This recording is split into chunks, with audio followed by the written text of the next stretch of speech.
Vatandagi tuqqanlarning fitr sadiqasini berib qo'yish haqida. Savol: Men Yevropada yashayman. Ota-onam va qarindoshlarim vatanda. Ularning hozirgi vaziyatda fitr sadiqasi berish, hatto ro'za tutish imkoniyatim yo'q deb o'ylayman. Shunga men ular uchun sadiqa fitr bersam bo'lamdi. Ular ham mening berdiganimni bilmaydi.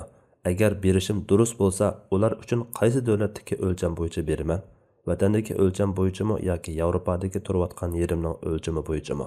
Yoki men avatmoqchi bo'lgan davlatdagi o'lcham bo'yichami? Alloh sizdan rozi bo'lsin. Javob: har bir musulmon o'zi va o'zi boqadigan oilasi uchun har bir kishiga bir kishilikdan sadaqa fitr berishi vojibdir. Agar vatandagi urug' tuqqanlaringiz orasida xotiningiz, o'z oldiga iqtisodi bo'lmagan bola chaqangiz qatorliqlarga o'xshash beqib xarajatini qilib berishingiz vojib bo'lganlar bo'lsa, shundaqla ota-onangizning iqtisodi bo'lmay, ularni beqishingiz sizga vojib bo'lib qolgan ahvolda ular uchun sadaqa fitr berishingiz vojib bo'ladi. İmam Navaviy ota-ona va bola-chaqalarning xarajati nafiqa masalasida bayon qilingan shartlar bo'yicha vojib bo'lgan ahvolda ularning sadaqa fitrni berishi vojib bo'ladi.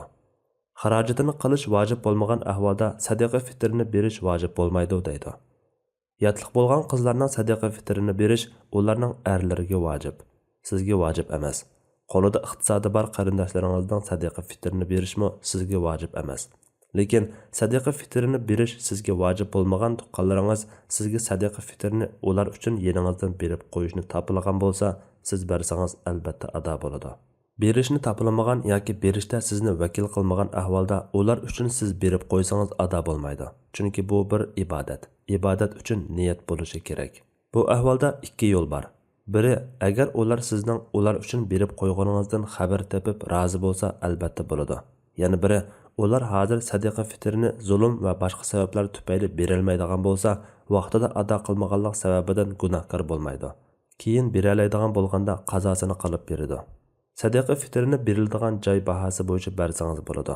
Yuqori bahoda berish afzal. Alloh eng to'g'risini bilguchidir. Sajiya Islom tadqiqot markazi